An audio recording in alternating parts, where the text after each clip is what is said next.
Sometimes a company will hire a security professional like myself to break into their network and then show them how we did it so we can get it fixed before the bad guys come and do the same thing. Now, any reputable security company would tell you that that's trivial. In fact, I myself have been involved in hundreds of security assessments where I've broken into organizations. In fact, I'm undefeated, and my organization was undefeated, and any credible company would tell you that. It's not hard to get into an organization. The question is, what are you going to do once you get in? You better understand what is right and what is wrong once you break into an organization. Otherwise, you're going to get in trouble and your company is going to get in trouble. And I've seen that up close and personal when it has not worked out right.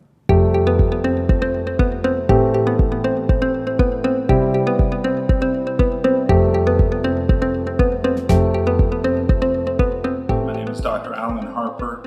I'm the Executive Director of the Center for Cyber Excellence here at Liberty. I'm also a Department Chair in the School of Business.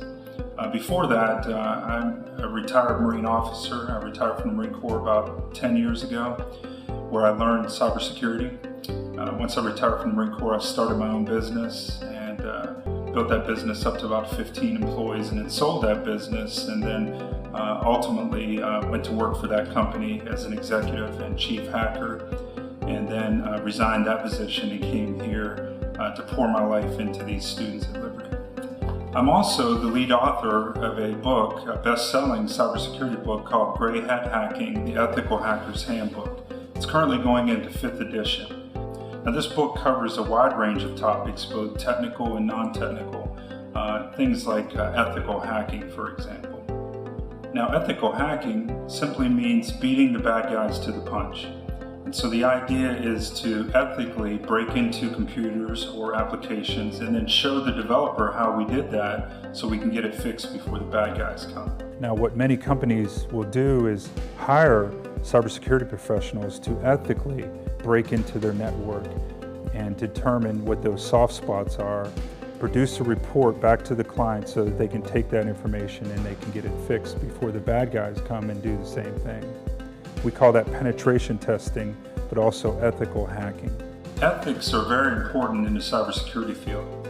Whenever a law ends, that's when ethics steps in. So there are some things in the cybersecurity field that are clearly illegal, but there are some things in the cybersecurity field that no law applies to, and that is when ethics steps in. Now, one example of how ethics is very important in the cybersecurity field deals with the discovery of software vulnerabilities. Sometimes security researchers or companies that have security researchers will conduct research about a product or a piece of software, and they'll determine if there are any weaknesses in that software. We call those vulnerabilities. Now, once they find a vulnerability in software, it's critically important that they ethically handle that sensitive information. Now, an example of handling that properly would be to disclose that to the company who developed the software and allow them an opportunity to get it fixed before they release that information to the public. Now, an example of not doing that ethically would be to disclose that information to the public prematurely before giving the developer of the software an opportunity to fix it. We're dealing with people's livelihoods. The information that we come in contact with as cybersecurity professionals has the ability to ruin people's lives if not handled properly and ethically. Now, when it comes to the next generation, we here at Liberty are trying to reach those that are in high school in many different ways. One of the things that we do is a summer camp. It's called Gen Cyber, and it usually happens in the June timeframe, and during that period of time for a week, we invite local high school students to come on campus. We give them a number of courses in cybersecurity, and then ultimately we give them a little competition, a little final exam, if you will, that has to do with cybersecurity. And they basically are given some systems that they protect using the information that they gain during those classes. And then we have some professionals from the local community, cybersecurity experts, and even myself included, that will then come in and try to break into those systems that the students are defending. And it gives them a dose of reality and allows them to understand what the cybersecurity field is all about.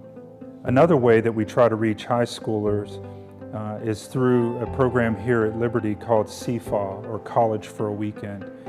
And we have an event that takes place in the September timeframe where students, high school students, can come on campus and they can compete in a competition against their peers. And essentially we are offering a $10,000 scholarship for the winner of this competition. This competition will be filled with trivia pursuit questions, as well as technical questions, and as well as challenges and technical puzzles for them to solve while they're here on campus. What I find is that companies, large and small, public and private, they all are yearning for ethics and integrity and morals. In particular, in the cybersecurity field, they expect that, they demand that of their cybersecurity professionals. And to that, I say, who better than Christians to secure these networks?